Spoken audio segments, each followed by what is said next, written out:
Hi, everyone. Thank you all for joining us. For those of you who don't know me, my name is Ayesha. I'm one of the content creators in the Glamrs team, and it's really nice to be with all of you today in our live show. As you guys can see, we have been going live from our homes. If you've been following our channel, you know that we've been doing our live shows all from our homes because of the lockdown situation and because of coronavirus. And we've been in lockdown for about 3 weeks now, I think, and it is starting to take a toll on everyone. I think there's a lot of anxieties and stresses that are starting to bubble up because of coronavirus, because of the lockdown, because of finances. So today we wanted to put together a live show for you with an expert who's a clinical psychologist, and she's going to be answering all your questions about some of these anxieties that you're having and trying to help you solve them and maybe feel a little bit better in this time. Um, so we're going to be answering your questions. Like I said, please start putting them in the comments below. And while you're doing that, we're going to pull on our expert, Dr. Pratishtha. She's going to come on in just a few seconds, I think. Hi, doctor. For Hi, everyone, this is Dr. Pratishtha Trivedi Mirza.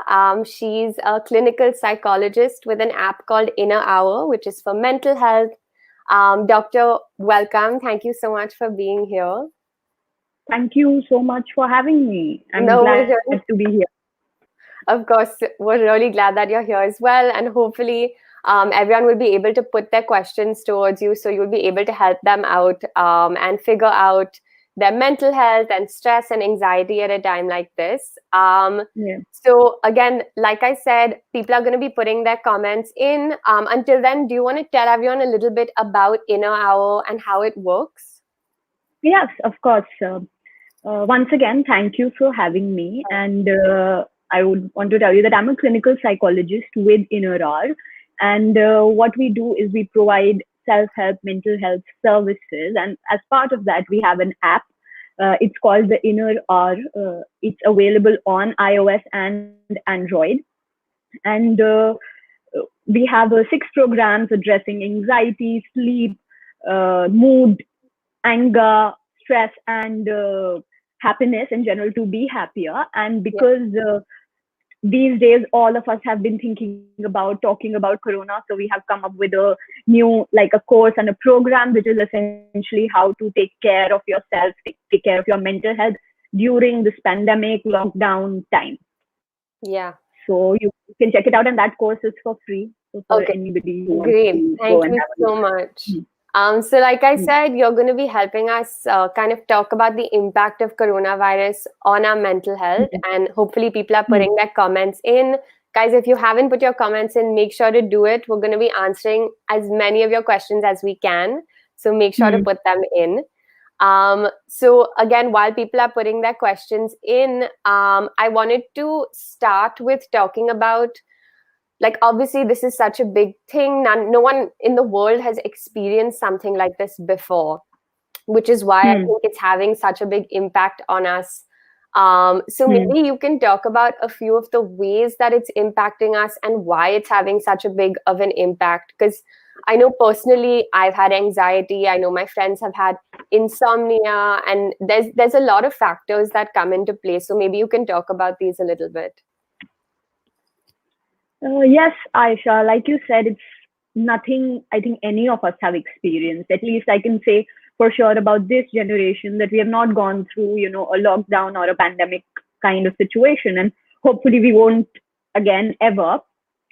But one of the reasons that, it's having such a significant impact is I think nothing we have ever experienced could have prepared us for this. Also, Absolutely. it has been a very drastic and a very sudden change. Like, it has escalated very quickly. So it has not really given us time to prepare for it as well, at least at a mental level.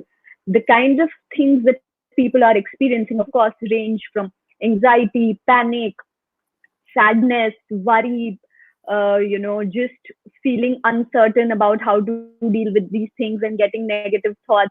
Like you said, people might experience problems with sleeping. All of that has been happening. And anybody who's had mental health issues or emotional issues previous to that, they're also, they're coming back with more strength. So But of course, people who never had it also, are experiencing anxiety. So Yeah. it's impacting everyone, irrespective of, whether you've had mental health concerns or not. Thank you for breaking that down a little bit. So we'll take a couple of questions. We're already getting a ton coming in. This one is Hmm. from YouTube and it's from Dr. Shobha Rani. She's saying how to get rid of panic attacks. So I think maybe, oh, sorry, we have another question that's coming in as well from Deepthi Katti, who says, I'm never satisfied with anything good that happens in my life. I always crave for, sorry, the question has, yeah, I always crave for more. What is the solution to this problem? And can you help with meditation techniques for beginners? So I think this is a little more of a general question. Hmm. But I think it's definitely something that could help, even now in a time Yeah, like this. Yeah. of, of course. I think, I'm going to sort of presume a little bit based on what Deepti has asked here. Usually, what happens is a lot of times we may worry if something good happens, that if I get very excited about it, or if I really like savor it and enjoy it, it might change. So even when something good is happening, we might still continue worrying about, okay, till how long is it going to last, or till how, when is it going to, what if it goes bad again? So that stops us from enjoying. We want more surety that this is going to, continue. Secondly, like Deepti said, that I want more. As Yeah. human beings, we have this tendency to adapt or to get used to things. So whatever happens, we tend to get used to it, and the novelty factor, which can make you feel excited and positive, goes away.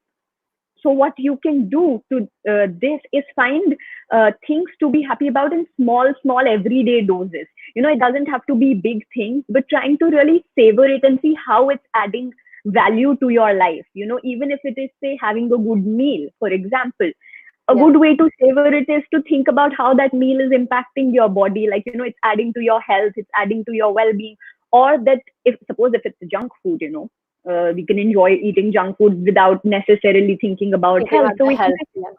yeah, that this is something that I enjoy eating and I get to eat it, and have a positive experience on that. So focusing on small joy so that you can repeat, so your need for more positive things is satisfied, and also taking some time to actually savor it, to savor the efforts you have put in to make this good thing happen.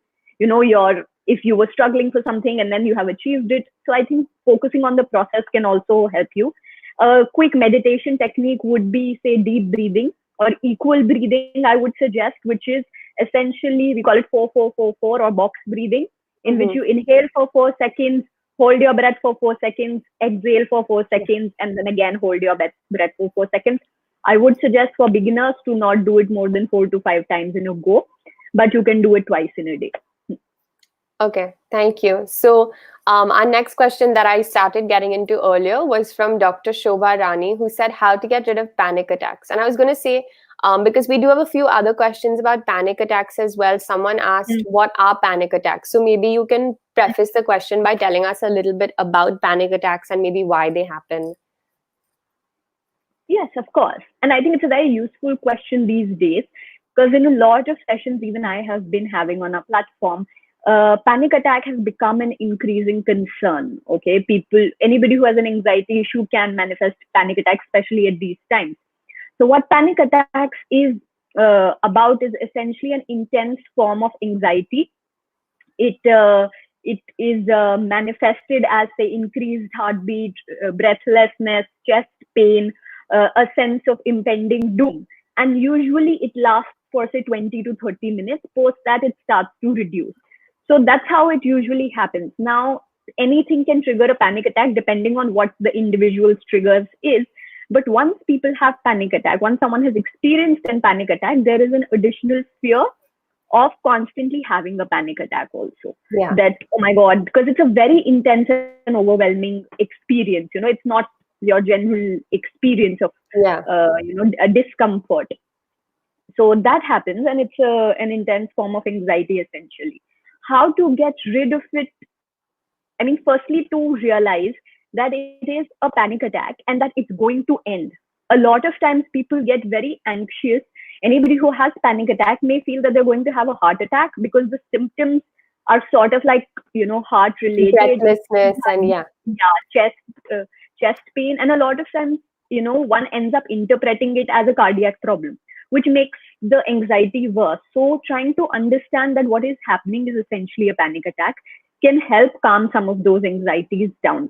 Okay. Again, trying to, what we call is riding the panic wave, which is, trying to sort of breathe through it, realize that this is a panic attack, that it's a temporary experience. And you're going to get through it. Yes. A thing that happens in panic attacks is hyperventilation, which is shallow breathing, which worsens the symptoms, which is like increased heartbeat and increased breathing. So trying to take slow, deep breaths through your nose and out through your mouth, sort of regulating your breathing like that, can help your, other physical symptoms calm down. So I would say try that. That's a quick way to sort of address it. Even with that, I would say that it takes some time to sort of calm that, intense emotion out, but it will help. Yeah. Okay, thank you. I hope that answers your question, Shobha. We'll take one more question before moving on a little bit. So this one is from Sheetal Sharma, also from YouTube. She says, "Hi, ma'am. I'm an SSC aspirant student. Now exams are cancelled, some are postponed. My motivation is lost, and I'm finding it difficult to cheer up." And I know this is a universal problem right now, especially for students they've worked so hard towards exams and they've been cancelled. So can you offer some advice to her? Yes, I think, exams, while we worry about exams, we also want to sort of get over with them. And especially if it's something which will help you progress in your life, in your, career, you want to sort of give them and be done with it. So having them cancelled can be quite upsetting and demotivating. What can be done in this is to firstly realize that it's understandable that you're feeling demotivated, to not have that pressure that, okay, my motivation to study should remain at par. Because right now there is a little bit of uncertainty as to when it will happen again. So you might feel a little off about it, which is okay.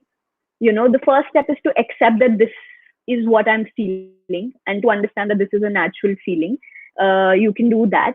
Also focus on other things, which you enjoy. So take a little bit of break from studying. Don't force yourself to study immediately. If it is cancelled, then take a bit of break from studying and try to engage in activities which you enjoy, so that there is a little bit of downtime, there is a little bit of pick me up. And once that happens, then see whatever is the new news, whatever is new information or update as to how you wish to plan it or how you need to plan it. Another thing that I just like to sort of close it, I would like to say, Sheetal, is that this, we need to realize that this consequence, this exam being cancelled, is not happening only for you, right? That it's everybody's experience. So the consequences of it will be sort of diluted in that sense. Because an exam is cancelled, it means that whenever it happens again, it would be the same for everyone. So it should not feel like that, okay, something was about to happen in your life and it has been put to a stop. It's going to pick it up from where it stopped. It's just on pause right now. Yeah, definitely. Yeah. So I wanted to move forward a bit and then also talk about, if you have any tips or things you can advise us on to stay in like a positive space. So like I said earlier, I've been feeling a lot of anxiety. I'm usually not an anxious person, but I've been having some insomnia lately. And I know a lot of our audience is as well. We actually have a question from a YouTube user who says, if I feel like anxiety, my hands getting chilled and in the palms and it's sweating, why is that so? That's definitely something I experience as well. Is there something you can say to kind of get through that? Okay. So what happens is what they are mentioning is a reflection, is a manifestation of our fight or flight response. So whenever our mind perceives any kind of threat or any kind of new or surprising situation, it triggers what we call as the fight or flight response. And as part of that fight or flight response, a lot of changes happen in our body. Now, what we need to keep in mind is that this fight or flight response is a positive response. It's a survival response. It's not a sign of danger. What it is it's to help your body deal with whatever it is perceiving as threatening. So whenever we feel anxious, this fight or flight response is triggered, And one of the, signs of this being triggered is increased heartbeat, so that there is more blood going to your body parts. And because when we're anxious, our body temperature rises up. So Start to it sweat. is, we start sweating to reduce the body temperature, and while your hands and your extremities may go cold, because as part of the fight or flight response, the blood is focused towards your essential organs, which is your digestive system, your cardiac system. So most of the energy, most of the blood is redirected towards there. And that's why you may feel, cold hands and feet. Like Yeah. if you have to go for an interview, you might feel, cold feet, or you might itch that. It's because Yeah. all the blood and energy has been redirected towards your core organs. Yeah. Okay, Another great. way, like you said, how to get through is to just breathe, tell yourself that this is going to be okay. Focus on things which help you feel good. Yeah, Aisha. Okay. So we have one more question. This one is from Garvita Khurana. And Hmm. she's saying, after reading all the news, I'm getting anxiety attacks, getting stressed, low BP. How to deal with it? You can't keep yourself away from the news. And that's absolutely true. I think anywhere you look, whether it's on the internet, WhatsApp, the actual news on TV, newspaper, it's all this information is kind of being thrown at us. So is there Hmm. something you can say to her to help? Garvita, absolutely. Reading the news has become a very significant trigger for a lot of people, or for anxiety in general, And it's mostly what happens is because when we are in an anxious situation, even if there is, like, firstly, these days there is a lot of news about the lockdown and pandemic and positive cases and all of that. But when we are anxious, our attention also gets focused towards what we are anxious about. So even in, say, a 20-page newspaper, 10 pages would be about this, and probably 15 today these days. But we would not pick up on anything which is non-anxiety provoking, because it's a survival response. Our brain wants us to prepare for it. The only way to deal with it is firstly to reduce the consumption of news. I know it sounds a little contrary, like how do you do it? But Yeah. honestly, turn off notifications, don't watch the news, wherever you're usually getting your news from. Like, you can't always control it these days. Social media, you also get so much news on. And because if you're reading it, the algo gives you the same kind of news as well. So the point is to stay away from it. I am not suggesting that you stop watching the news altogether, because it's important to stay updated. But I think sort of having a schedule for it, like what I am trying to do is, sort of check news twice in a day, right? And Yeah. I try not to check the news first thing in the morning, because I do not want to start my day in a negative mind space. So even though on my phone there would be like 10 notifications for news, and if you open your phone, that's what you see. But I try and sort of delay that to a place where I've like woken up properly and I'm feeling a little, awake and focused. I will go through that news. Try to not, read. We sort of get stuck in this news reading cycle. We'll go Yeah. from one news to another to another. Try to contain it, limit it to say, okay, 2 minutes, 5 minutes, I'll read, and leave it. Then It stop. is Yeah. out there. We cannot control how much news is out there, definitely, but we can control how much are we actually reading. Yeah. So, and then again, Okay. do it in the end. If the notifications distract you, turn off notifications. Yeah. Hmm. Okay, great. So there's one more part to this, which I had mentioned, and there's a question addressing it. It's from Nafisa Moen, and she says that she has insomnia. And I touched on that earlier also. It's a lot of my friends are saying they're having trouble sleeping. I think partly because of anxiety and partly because of a lack of routine. It's easy to have our sleep schedule kind of changed and confused. Yeah. So Yeah. do you have any suggestions on dealing with insomnia right now? Yes. Like you said, Aisha, it's a combination of both these things. It's the anxiety plus the change Yeah. in routine. And so the suggestions or the solution are to address these things, to sort of keep the same routine. I know most of us, I think on 90-95% of us are not going to work anymore. We are working from home. So we might feel like, okay, I don't need to wake up early. I can, be up till late at night. And that change in routine, because till now our bodies have been used to, sleeping and waking up at the same time. But we might be now also getting in the habit of sort of catching up on the news or surfing, getting Yeah. sinking in the rabbit hole of social media. So that can be a problem. So trying to identify what is keeping me away from sleep. Is it because I'm on my phone? Is it because, I'm constantly reading something which is making me anxious? So trying to identify that, having the same routine through the day will help you sleep at the same time at night. And it Yeah. would be a practiced thing. So doesn't mean if you have it today you will sleep exactly at the same time. But you can try sort of building it up, and practice sort of keeping the same routine. I would suggest do a bit of exercise because our physical Yeah. activity has reduced, so we might not be feeling as tired to so as to fall asleep. So engage in a little bit of light exercise, whatever you can do at home, and not go out. So do that. If it is anxiety, there are a few things. Like I said, limit your exposure to news. Focus on things that you can control. You cannot control, when this lockdown will end or Yeah. when we'll come back to what we are used to. And thinking about that, there's no end to it, right? So what we can do is focus on things that we can control, such as, practicing social distancing. Yeah. That's something we can control, and that's the way we can protect ourselves. So if we are worried about our health, we can find some solace in the fact that if we are social distancing, I am safe. And Yeah. you go out, and if you come back, you wash your hands like for 20 seconds, and following the WHO guidelines and all of that. Focus on things that you can control. That will also help you sort of calm your anxiety down. Yeah. I would suggest that you end your day doing something that you enjoy and that makes you feel better, and not reading the news and not talking about the Yeah. present situation.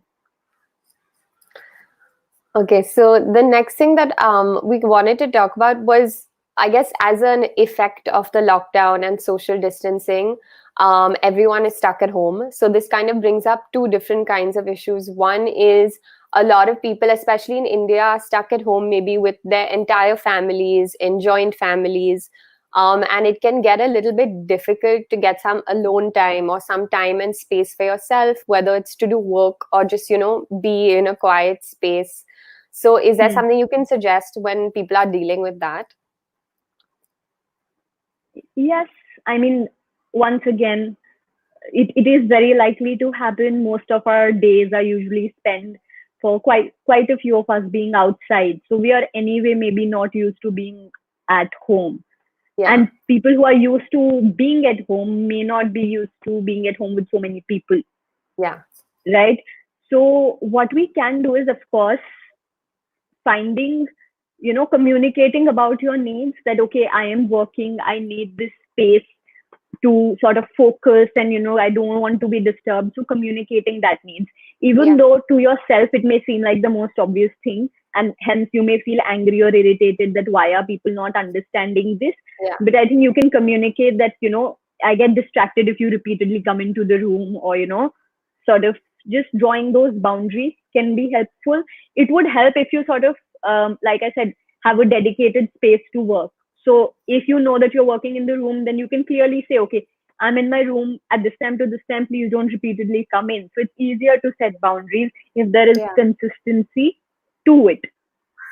Also, if not work related issues, but generally we're not used to being around people so much. So this can also be a time to say rediscover your relationship with people who you live with, or nurture those relationships. Earlier we most of us have complained that okay, I don't have time to hang out with my family, I don't know what my family is doing, I see them only over the weekend. So this yeah, is a good time to sort of address that. Try to focus on the positive experiences that you can create, like for example now getting to sit and have lunch with your family, which anybody who goes to office has not been able to do. So that can be a positive thing, that okay, this is good. And trying to say rediscover games. As children, we would play games with our siblings or with our yeah, family, before going to sleep or just before dinner or after dinner. Maybe sort of rediscovering that, or sharing responsibilities. These things can really help you build, you know your relationship. And it and would the also help bond. you draw, yeah, and it would also help you draw a line when you say, okay, I've done this, now I want my me time. So like there's a balance. Yeah. So that's one side of this. Like I said, I feel like there's two sides. The other one is people who are in lockdown alone, maybe away from their families in a different city or a different country, which is a whole Hmm. other type of problem because you're dealing with loneliness, you're dealing with the fear, and you're just all by yourself. So, what about those Hmm. people? Yes, I mean that is a significant concern for a lot of people, in the sense, especially people who are living in different cities, like for work or for studying, and did not, a lot of people just went back home Yeah, if they could have gone immediately, but a lot of people didn't get to. So what I would suggest is that, firstly, having free time and being alone right now is like a really bad combination. So, and because we have already 10 things worrying us or 10 things to worry about. yeah, So, what you need to do is firstly make an extra effort to connect with people virtually. You might not be used to, talking on the phone as much or video calling as much, because we get FaceTime enough if we are like going out for work or if we are socializing. So we may not be in a habit to connect through gadgets. But right now, because that is limited, that is contained, it is very important that we make a conscious effort to connect virtually. We make those calls, we send those texts, we plan it that, okay, every day, I've had, sessions in which people have said, okay, every day post work, 10 o'clock is my, I connect with this person. Like they already yeah, know in the morning who they would be calling in the evening. And it becomes very important for people who are alone, like you said. And even if you're not alone, how much you may feel that, okay, beyond a point, you can't really interact with people who you're living with, right? So, in that sense, asking making a conscious extra effort. I want to put that out there that it will be an extra effort. It will be a little out of yeah, what you're used to doing. So just make that effort. Other than that, see what are the tasks that you can engage in. Maybe previously, if you were going to work, you were sort of coming back at a certain time and there was not a lot of free time. Now you yeah, might have a little bit of extra time also. So think of things that you have wanted to do but didn't get a chance to do. All the things that you felt, oh, if I had more time, I would have sort of done that. yeah, Maybe this is the time to do it. I've, people who I've been talking to in sessions, they have joined online courses, they yeah, are, catching up with their friends regularly, or they have picked up a hobby.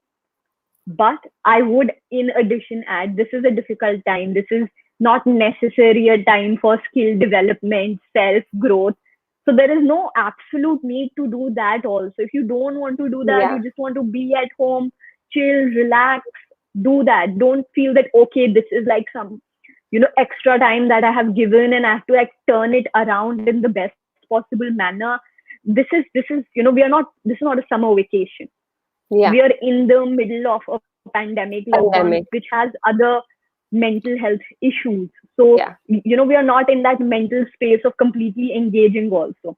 So, for anyone who wants to figure out different ways to spend their time, good. But it does not mean that now you have the pressure to make the most of time and, learn a new hobby and, be disciplined. If it was difficult earlier, it will continue to be difficult, to be yeah, honest. To, so, let's not have that pressure also on ourselves. yeah.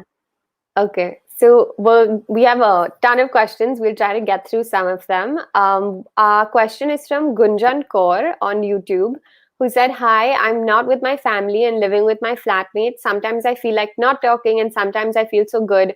I don't know why these ups and downs are happening in my feelings. Can you share your insights?" So this is pretty relevant to what we were talking about in terms of people either being stuck at home with too many people or alone. So what can you say? Hmm. It's, our moods, our emotions are transient, Gunjan. We don't usually stay in the same mood for very long, and whatever is situational usually impacts our mood. And in addition to situations, whatever is going through our mind changes our mood. So depending on what we are focusing on will change our mood. For example, it is possible that you start your day and you read the news and you feel upset. Now, if you feel upset, depending on what your usual coping strategy is, you might want to talk more and feel better, or you might withdraw when you're feeling upset. Now, that can differ from person to person.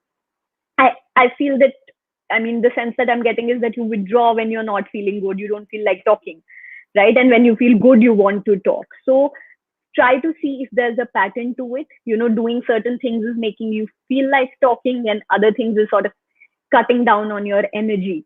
And once you identify these things, it could be anything. Like I said, news can make you feel low, can make you feel not so good, and make you feel like, what's the point of talking? What's the point of social distancing? What's the point of the lockdown? And you may not, you may further withdraw. And say having a good day at work, or completing your project, or just eating something good, or watching a good show can make you feel excited, can Yeah. make you feel positive. So you may then feel like further being positive. So whatever we are feeling, it sort of attracts similar kinds of thoughts and behaviors. So if you want to get out of it, we will need to sort of go back to things which make us feel good, so that we can attract that kind of thoughts also. Yeah.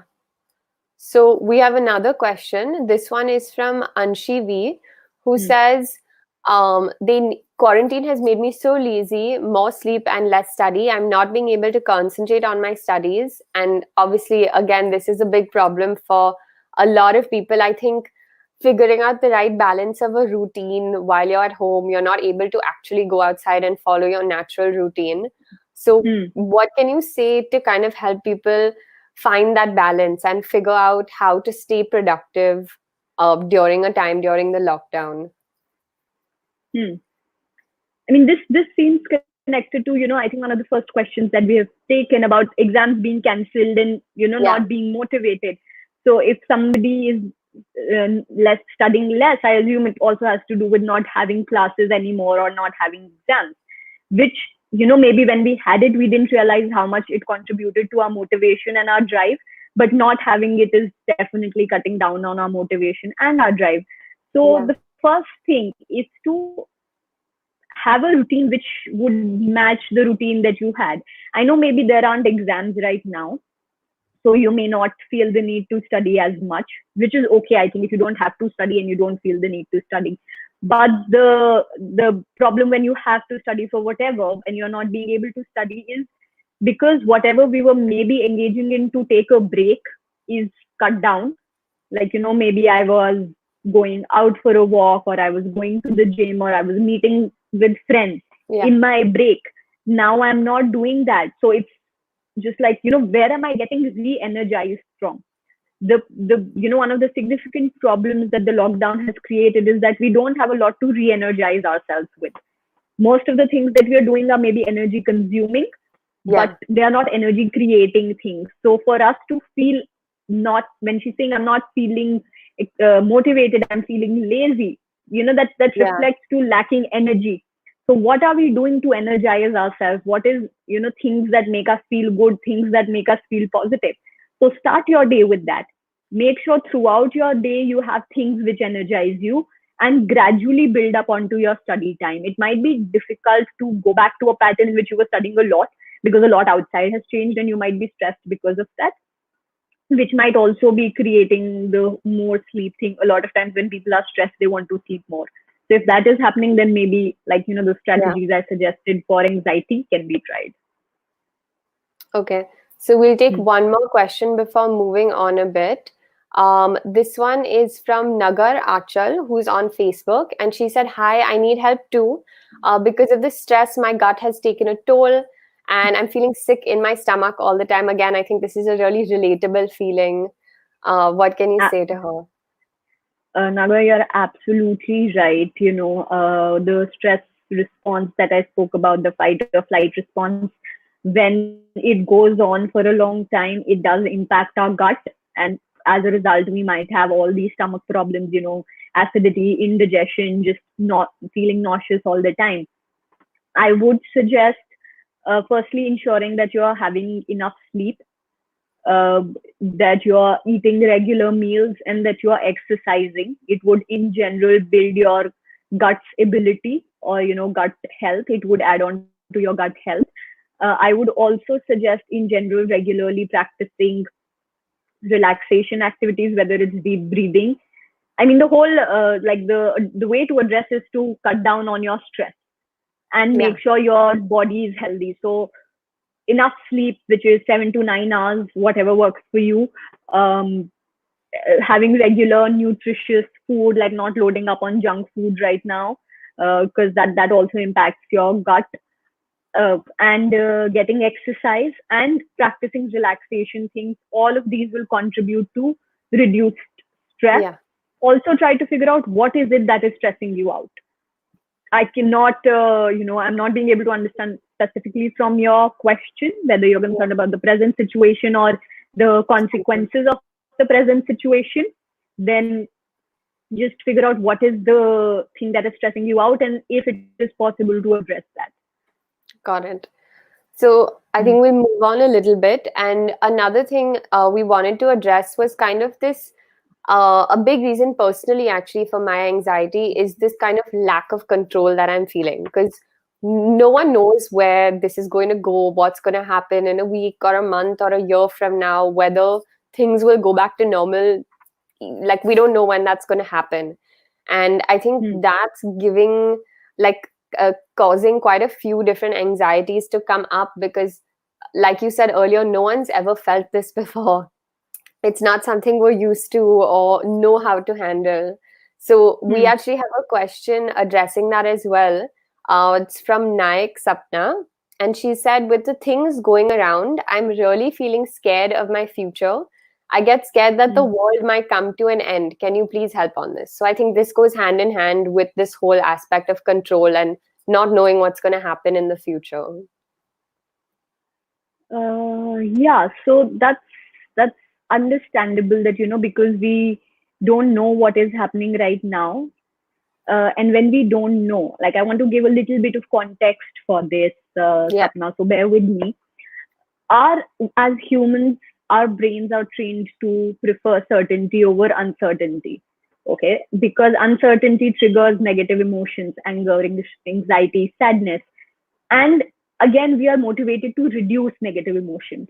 So uncertainty leads to negative emotions, leads to wanting to reduce negative emotions.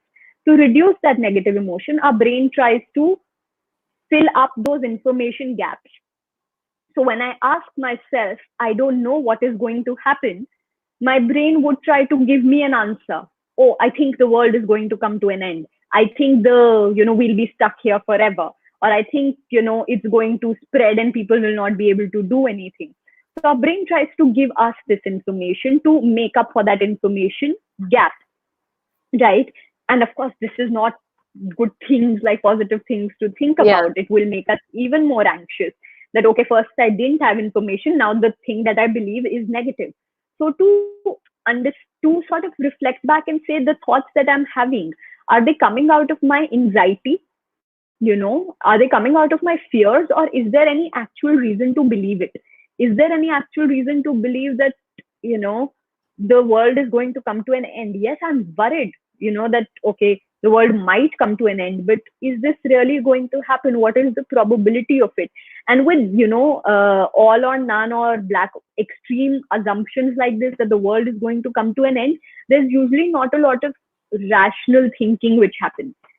When this person says, I get scared that the world might come to an end, they're just worried, and they might feel like, okay, I wanted to do all of this, and now because the world is going to come to an end, I don't get to do all of that, right? And which is a uncomfortable thought. So focus on where your anxieties are coming from. Are they coming, or where these thoughts are coming from? Are they coming from your feelings, or are they coming from any rational, actual information? Here in this way, we need to sort of see our thoughts as separate from us. I don't have to believe everything that comes to my mind. Just because I get a thought that the world might come to an end does not mean that the world is going to come to an end. And focus on, I'm repeating myself from before, focus on things you can control. I can control talking to my loved ones and telling them that I value them. I can control connecting with people. I can control doing things that I enjoy. While world coming to an end can seem like a drastic result, and right now I know with the kind of things that are happening, it seems like anything is possible. But in reality, this is a pandemic. We have not experienced it, but it has, our generation or anybody, I think very few people who are there right now have experienced a pandemic, but there have been multiple pandemics in the past. And mostly people have recovered. And if not pandemics, there have been other kinds of, worldwide phenomena, whether it's recession, whether it's influenza or whatever. This is this generation's pandemic. This is our health crisis. But we will come out of it. Maybe we'll come out of it with some learnings. Maybe we'll come out of it with some new ways of living. So yeah, maybe that's like flipping that. The world might come to an end, or if I have to Might imagine come out only, of it. why don't I imagine something positive? We Yeah. might get out of it with new things, new understandings. So maybe. Okay, thank you. I hope that answered your question, Nayak. So we have a couple of questions that are not relevant to coronavirus, but obviously, I think another thing that's worth addressing is that even though this is happening, uh, regular anxieties and stresses don't just go away. They're not replaced by this. It's kind of added on, I would think. Mm. So I wanted to just take a couple of those questions as well. We have one Mm. from Nandini Arumugam who says, please recommend some tips for how. Oh, sorry, I'm going to scroll down. She has two questions that we've gotten. She says, I'm a dark skinned girl. I'm very depressed about it because everyone is making fun of my complexion. Please suggest how to deal with it. And I know this is something we get very often on Glamrs, and there's so much stigma about this in India. So is there some kind of advice that you can share with her? Yes. I mean, firstly, I'm sorry, Nandini, that, you know, that you're going through this. And I mean, I'm just sorry. I feel for you. I think a few things that we can do is firstly realize that the way you look does not define who you are, is not the, definition of who you are as a person, what your strengths are, what your capabilities are. None of, what your outside appearance is not who you are. It's just what is physically visible about you. And maybe people who don't know you only see that and focus on that. Now, we can't control what other people focus on, but we can control what we are focusing on, right? I can control what I am seeing in myself. So I would say try and sort of, one activity that you can try is list out all your strengths, which have nothing to do with your appearance. And, whether it is, okay, I'm a kind person, I am disciplined, or even something like I cook well, or I have a good handwriting. All of these things, your abilities, your strengths is what makes you who you are. Nobody just has strengths. You have weaknesses also, and you learn from them. So we can't control what other people focus about you. Honestly, I would have liked it that people sort of moved beyond that and saw you for who you were. But your skin complexion is not who you are, and you cannot do anything to change it. You should not do anything to change it. You don't need to do. And I would suggest focus on what are your strengths and remind yourself of about them. That's what I would say. While I do feel that it's a very prevalent thing in our country, and I hope it changes with time. And maybe we start with ourselves and focusing on what is good about us. Yeah. I hope that helps you, Nandini. I really hope. So we have another question. This one is from Sonia Sarkar, who said a few months back, one of her friends left her and is not in this world anymore. So she keeps on watching videos of that person. How can she divert her mind and all of those memories? Sonia, I'm so sorry about that. Doctor, is there some kind of advice that you can share with her as well? Sonia, again, I'm really sorry that you have lost your friend, and I'm sure you have a lot of good memories with your friend also. And sometimes maybe watching those videos and thinking about the good memories with your friend gives us some sense of comfort and solace. So in that sense, I would say focus on the good memories, but also, a lot of times we feel, I am not sure whether that's happening with you, Sonia, but I would just like sort of put it out there that a lot of times we feel that when we think about this person, we honor them, we honor their memory. And of course, thinking about somebody who we have loved and cared for is going to happen. But the fact that your life is still going on, you have other people, you have other things in your life that are still continuing. So trying to making meaning out of those experiences. What am I, how am I valuable for other people in my life? How are other people valuable for me? What Yeah. are the things that I want to achieve in life? while it is, understandable that you want to hold on to this person and their memory, and loss and grief honestly does not have a timeline, Sonia. And I know it has just been a few months, and it usually slightly improves with time, like it improves gradually, the ability to sort of distract and divert from those thoughts. But I think focusing on other people who you value and cherish, and trying to see the experiences you've had this person as positive, things to think about, and focusing on that the time you had with them was good, and just focusing on that. Okay. I hope that helps. Yeah. Yeah. Thank you for sharing that with us also, Sonia. I know that's probably hard to talk about. So I will take a little bit of a tangent right now and talk about, I know one of the bigger things that's also been scary during this time is that people are not able to go out and find some of the essentials that they need. There's been a lot of kind of panic buying, and especially I haven't seen it personally so much in Bombay, but there's so many videos about it in the US with people hoarding and stockpiling, and obviously it doesn't make it any less scary to see things like that. So what can you suggest for dealing with that? And when you see all these videos and photos of shops with empty shelves, how do you approach that?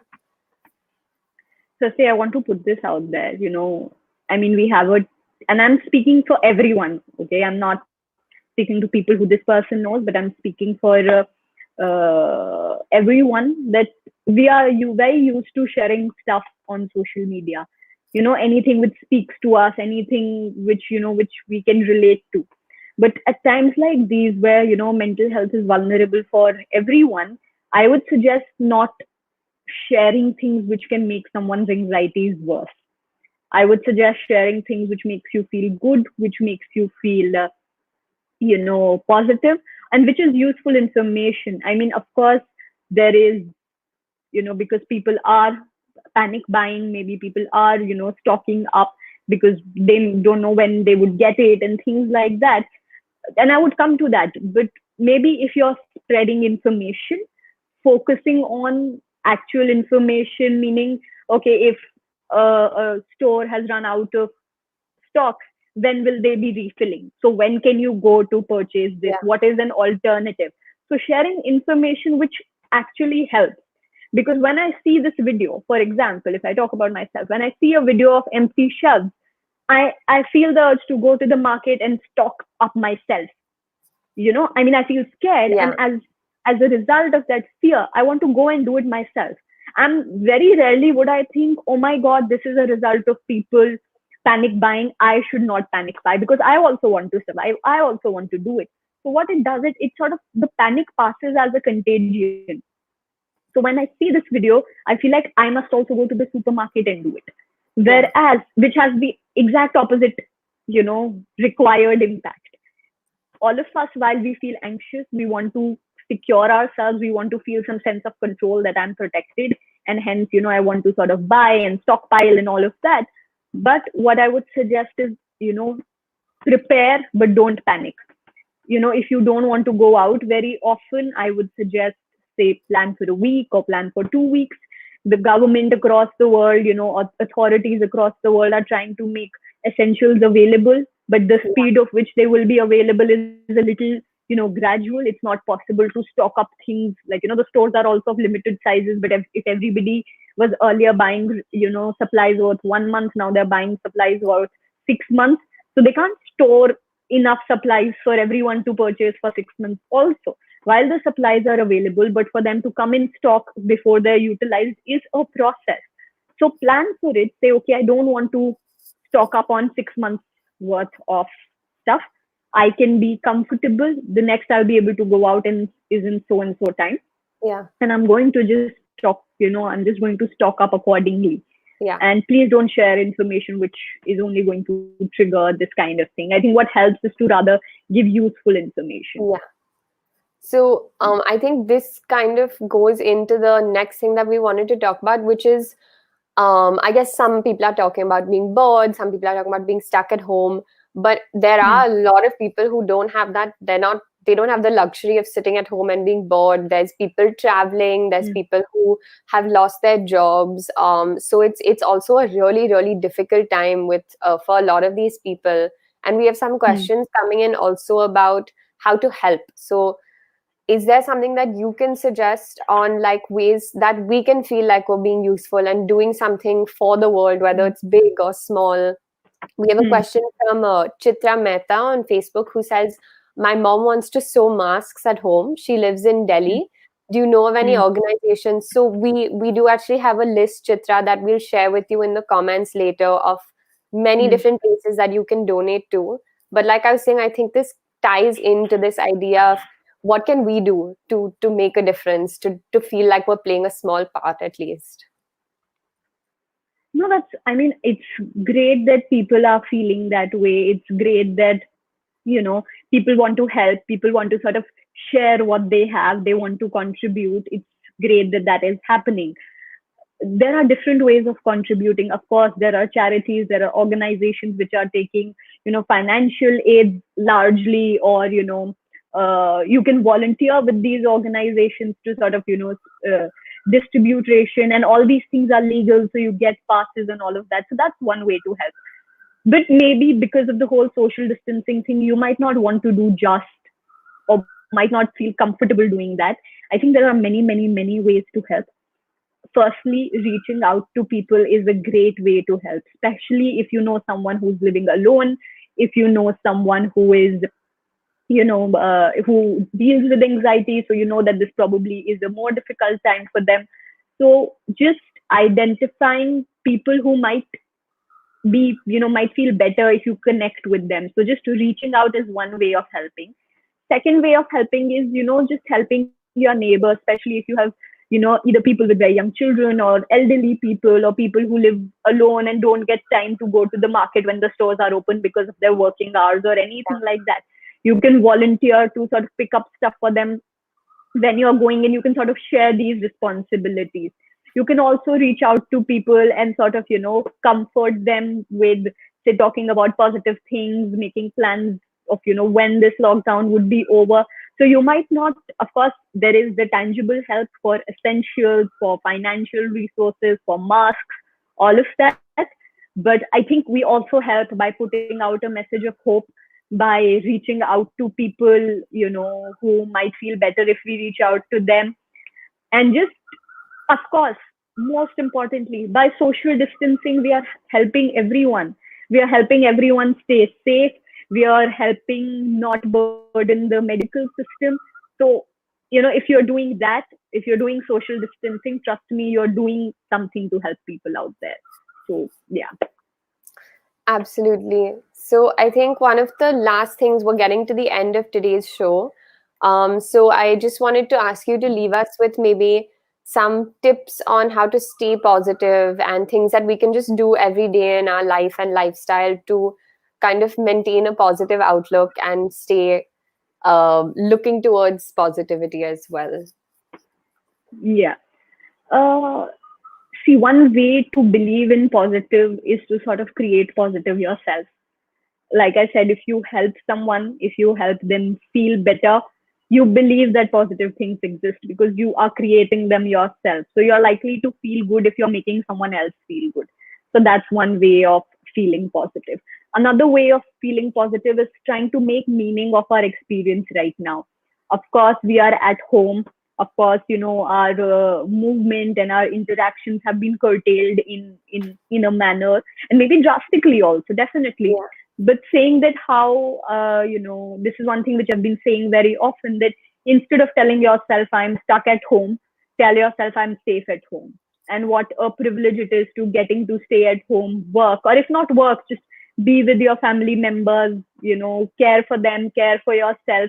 What a privilege it is also. Or to, even if you're alone, knowing that people who you care for are also safe at home, that's Yeah. also a way to be positive in this situation. Yes, if we had control over it, we would obviously want to be with our loved ones. We would all, we would want to protect them, we would want to protect ourselves.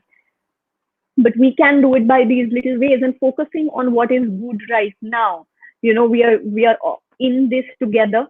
This is happening for everyone. Yeah. A lot of exams are cancelled. I've had students feeling, saying that, okay, my year is wasted and things like that. But the truth is, year has not wasted. It's like, it's difficult to comprehend, but it's more like everything has been put on a pause.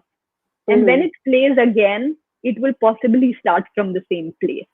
So it's not just studies have stopped, the job market has stopped. So when it restarts and you apply, it would possibly start from the same place. And honestly, I cannot give a timeline as to till when this is going to last, but just hope, whether it's 6 months, 3 months, 1 month, I really don't know.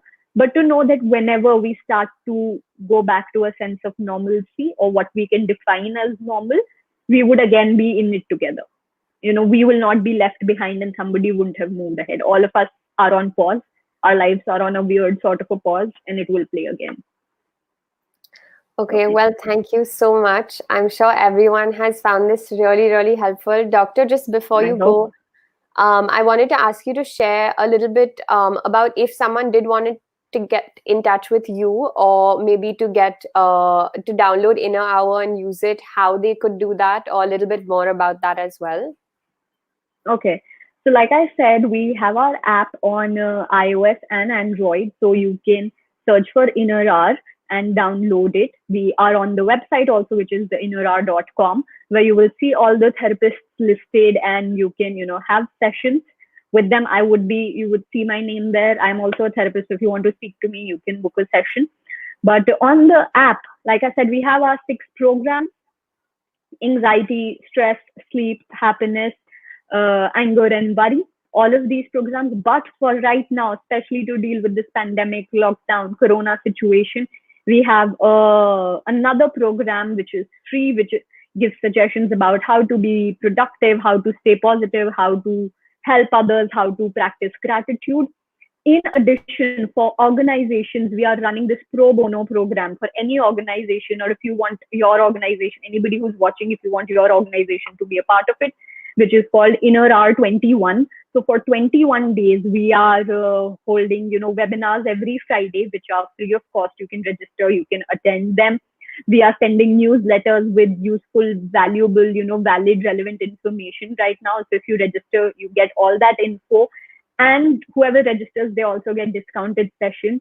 So you can go on our website or email on support@theinnerhour.com for that. For organizations, if you go on our social media, we are running a campaign called My Mind Matters, hashtag My Mind Matters, where leaders across the world are talking about the importance of mental health and what you can do to take care of your own mental health. So, sort of trying to do that. So go out there, download the app. You can reach out, organizations can reach out to support@theinnerhour.com.